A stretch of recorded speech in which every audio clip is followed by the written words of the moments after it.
What's up, Eurovision fans? So, I've been scouring the internet looking for people reviewing and talking about Eurovision, and I can't help but notice that there's not a whole lot of Americans joining the discussion. So I figured I'd throw my name in the hat and join the discussion myself. So, last year was actually my first Eurovision, and I was a huge Karja Cha-Cha-Cha Finland fan. I wanted Finland to win so bad, and I still kind of partially believe that we got screwed, but that's I will admit, Sweden's song, amazing. Loreen, she kind of half deserved the win. It was a good song, and it's been stuck in my head ever since last year, but so is Cha-Cha-Cha, so I mean, I'm just saying. So to you other Americans that don't necessarily know what Eurovision is, if this is your first ever introduction to it, which I doubt it is, I'm sure you've already seen it if you're clicking on this video, but just in case, it is a European song contest, not a singing contest, but a song contest. So the performance, staging, the writing, the choreography, all that stuff, like it counts towards the song. Any participating country submits a bunch of songs, and then one song from each country gets chosen to represent that country, which then they go into the Eurovision semifinals. It's basically World Cup but for music. It's a World Cup but for music. That's the best way I can put it. The only difference is the grand final is composed of 26 different countries putting on their performances back to back. The only thing is that the big five countries, which is Britain, Germany, Italy, Spain, and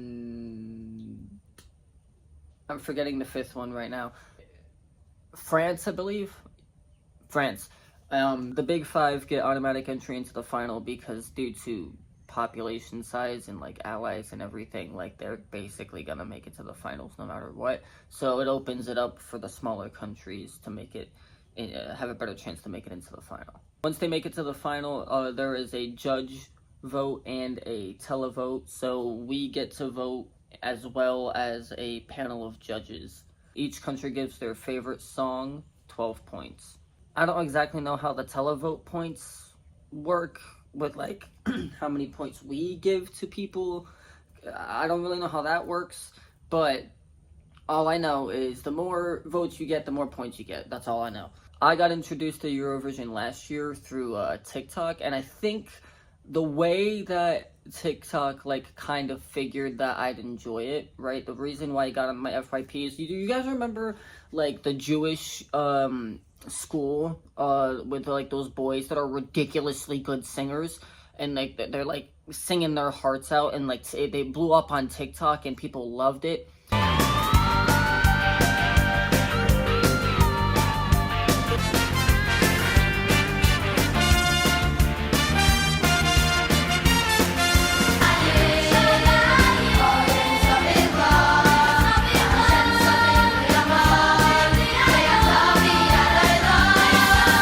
So I think through that popping up on my For You page, it a few weeks later, it started giving me Junior Eurovision stuff. And I was like, what the hell is Junior Eurovision? And I never really looked into it. But then I saw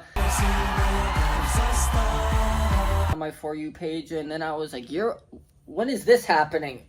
What is going on here? And then that was when I immediately got hooked, and I watched Eurovision last year, and I've tried to learn as much as I can throughout the last year, but I still half the time have no idea what's going on. It's how I live my life. I will be honest, at first, because I watched the semifinals this year, and I did not do that last year. At first, I was kind of iffy on the songs this year. I was like, I don't really know how I feel about these songs. They don't seem as strong of a pack as last year, but I'm gonna tell you what, those songs quickly warmed up on me. I'm a good majority of them. Grand final, that stage, it was gorgeous, honestly. The ABBA thing was so weird, dude. I did not like it. I don't know about y'all and how y'all felt about the avatars, but I did not like that. In the end, though, Switzerland comes out on top when we really thought there for a second that Israel might be able to pull it out, and I was sitting there legit going like this once Israel went to #1. I was like, oh God, no, please God, Jesus Christ, no.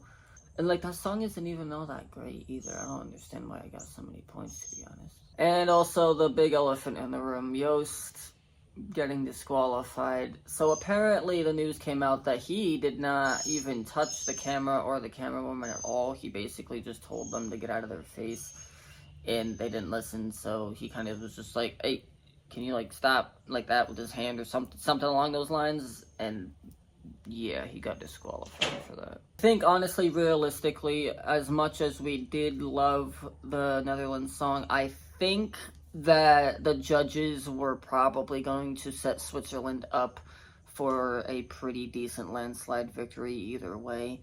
Listen, Croatia's song is good. I honestly preferred Baby Lasagna's semi-final performance over the final performance. I don't really know what they did with the vocals in between going from the second one to the final, but I did not like it at all. What's kind of crazy is I've always been more of a metal and a rock guy, and I don't really usually like pop music. So the fact that like there is a European song contest that is primarily composed of a ridiculous amount of pop for about what, 4 hours, 5 hours, like, and I'm actually like willing to sit down and watch it, like, really goes to show you how truly entertaining this stuff is. I gotta be honest. I really wish there was some kind of Amerivision, and I know that there technically is. It's called the Great American Song Contest, but who wants to watch something called the Great American Song Contest? I mean, come on, call it Amerivision. It's right there. Use it. I personally voted for Ireland. I think I put in like 15 votes for Ireland. I wanted to put in a full 20, but I had a weird feeling that Bambi was not going to be able to pull it out. So I was like, I'll give you 15, Bambi, just to say I voted for you. But I know Switzerland's probably taking this thing. And I gotta say, it was a well-deserved win. That song has been stuck in my head ever since Saturday. Nemo, you killed it. Killed it. 3 times in a matter of, like, what, 4 days? Performed that song 3 times flawlessly in a span of, like, 4 days. And was probably practicing it throughout the entire week. Like, that was awesome. Even the final performance after they won with no props, without that platform spinny thingy, and that performance was still absolutely amazing. So that means Eurovision's going to be in Switzerland next year, and I guess that means that everybody in attendance is going to get a free chocolate bar? I mean, I'm just saying, Switzerland, that'd probably be a good idea. I'm just saying, maybe you should hire me as your marketing guy. I mean, I also gotta say, Sweden, why you gotta rub it in our face? So please don't be angry with us. We just love Eurovision too much. That was so unnecessary, man. We didn't need that. Kadia lives in our hearts forever. Cha-cha-cha, man. Cha-cha-cha. By the way, his semi-final performance was amazing. Even without the box and everything, it was awesome. I loved it. I hope to see a little bit more rock and metal in Eurovision, because it seems to be on a little bit of a rise. It seems to be that people appreciate it a little bit more. It'd be awesome if maybe like GWAR decided to represent a country for whatever reason. That'd be cool. I'd like that. But yeah, just a really quick review recap from an American's perspective. I just now learned what the Euro Village is, and it kind of sounds like the Olympic Village, except apparently like fans are allowed there and stuff too, which that sounds interesting. Can you guys, if you know more about this stuff, and if there's something that I didn't mention that you would like for me to talk about, can you please leave that down in the comments, guys? Because there's still a lot that I still need to learn that I'm very ignorant to. Like, there's a lot of history about this stuff that I'm still trying to learn, because when I get into things, oh boy, let me tell you, I get into things. And I really like Eurovision. I really hope that America can really figure something out to like make the Great American Song Contest cooler or bigger, because I have seen clips of it and it just looks boring, man. I gotta be honest with you. Like, why Why do Americans have to ruin everything? You are a miracle in the making. And never bright.